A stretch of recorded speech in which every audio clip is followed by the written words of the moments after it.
चलो 4 सितंबर first shift के बच्चों, जैसे कि हम कह रहे थे शुरुआती रुझान आ रहे हैं, तो बिल्कुल अपने पास 3 तो हमने सॉल्व कर दिए, 4 2 क्वेश्चन और आए अपने पास, ठीक है।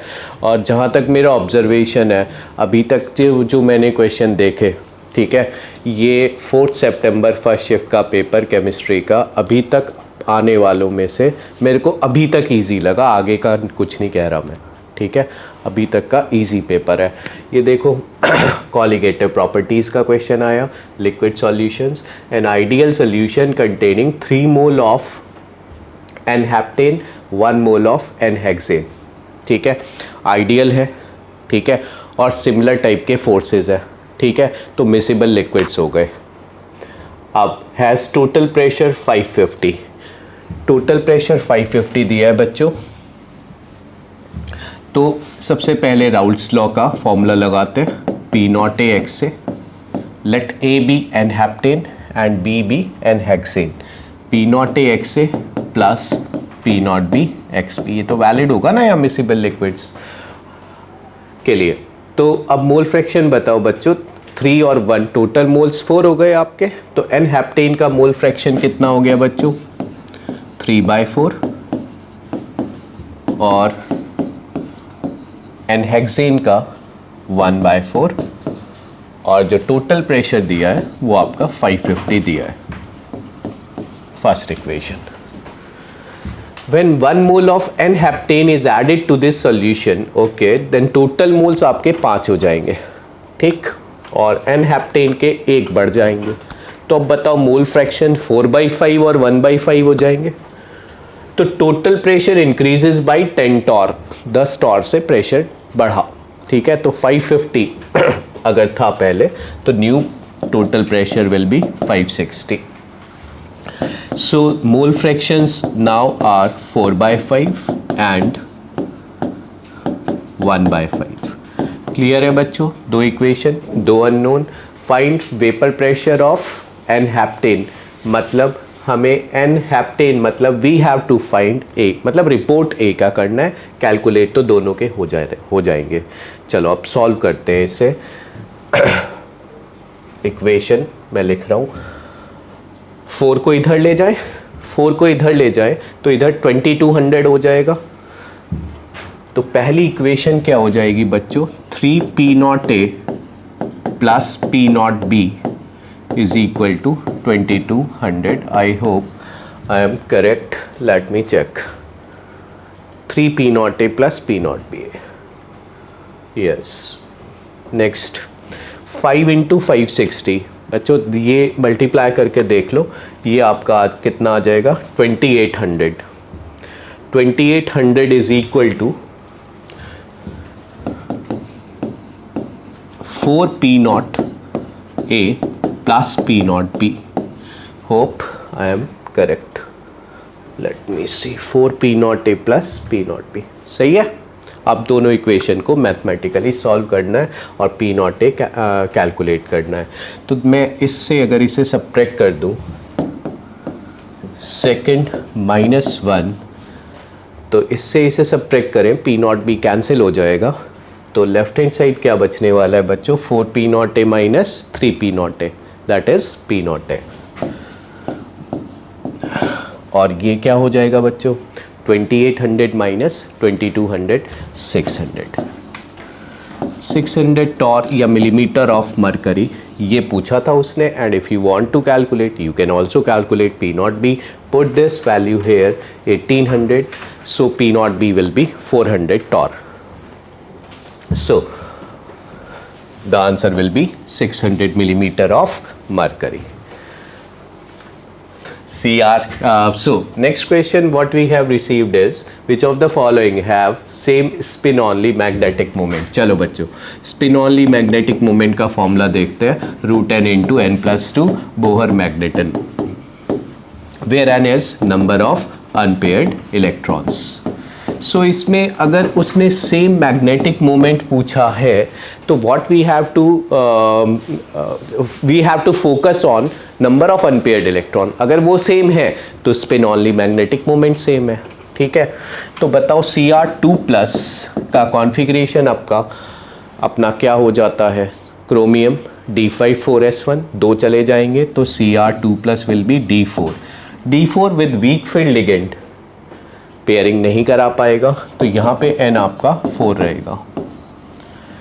चलो Fe2+ will be D6, weak field ligand pairing नहीं होगी, ऐसे के ऐसे ही आप लिख लो। Again N equals to 4। Number of unpaired electrons बच्चों अगर सेम आ गए तो वी कैन से कि Bohr spin only magnetic moment भी सेम होगा। सो आंसर तो आ गया, but we must check all other options also. ठीक है, सेकेंड ऑप्शन में है Cr3+। Cr3+ अपना क्या हो जाएगा बच्चों, D3। D3 तो irrespective of nature of ligand, weak होता स्ट्रांग होता, D3 के तीनों अनपेयर्ड ही रहते हैं, तो N बराबर 3 है यहाँ पे। FeH2O6 3+, Fe3+ अपना क्या हो जाएगा, D5 with in presence of week field ligand, water is a week field ligand, तो D5 in presence of week field ligand बच्चों N5 रहेंगे, 5 अनपेयर्ड इलेक्ट्रॉन, पांचों के पांचों पेयरिंग नहीं हो पाएगी, तो यहाँ N3 है, यहाँ N5 है, नहीं होगा। Cr3+ is D3 irrespective of nature of ligand। मैं बार बार कह रहा हूँ, होने दो इथाइलिन डायमीन को स्ट्रॉन्ग फील्ड लिगेंड, हमें चाहिए ही नहीं ना, दो खाली पड़े हैं ना हमारे, तो N बराबर 3 होगा यहाँ पे अनपेयर्ड इलेक्ट्रॉन। FeEn thrice+. अब बताओ Fe3+ आपका D5 strong field ligand pairing कराएगा, स्ट्रॉन्ग फील्ड लिगेंड अगर पेयरिंग कराएगा तो ये और 2 D खाली हो जाएंगे to form inner orbital complex. So here N will be 1। समझ में आ गया मेरे ख्याल से, N 5 था ना, 2 की पेयरिंग करा दी, क्योंकि स्ट्रॉन्ग फील्ड लिगेंड है ना इथाइलिन डायमीन। अब आ जाओ Cr3+, वापस कर चेक कर लेते, तो ये तो नहीं आया, इसमें N1 आया बच्चों, इसमें N कितना आ रहा था अपना, 3 आ रहा था, तो ये भी नहीं हुआ। अब देखो ज़रा क्रोमियम 3+ इज अगेन D3।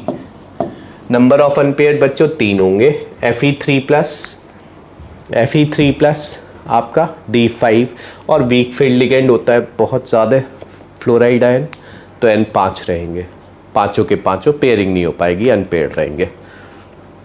सही है, तो यहाँ N5 आए और यहाँ N3 आए,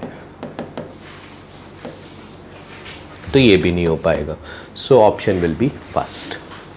तो बच्चों आज का नेक्स्ट क्वेश्चन हमें जो मिला है वो ये है, माल्टोस के बारे में इसने सब कुछ पूछा है कि उसमें कितने हेमी एसिटल, कितने कीटल, कितने ये सब ग्रुप्स पूछे हैं। वी ऑल नो, ठीक है, हम क्या जानते हैं, हम जानते हैं कि हेमी एसिटल कार्बन कौन सा कार्बन है जिस पे OH-OR हो, और एसिटल कार्बन दोनों OR हो। तो वो कीटल और एसिटल में क्या फ़र्क है ना, तो कीटल और एसिटल का फ़र्क भी बता दूं तो देखो,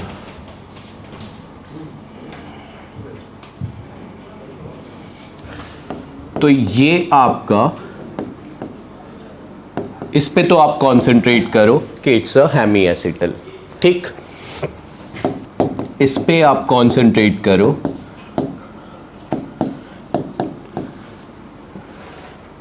दोनों OR, तो इट्स अ एसिटल, और बाकी वैलेंसीज पे भी कंसंट्रेट करना, R और H, ठीक है, मतलब एक H होना चाहिए एसिटल के लिए, और कीटल में ये तो होगा ही होगा, ठीक है, ये वाला H भी R हो जाएगा।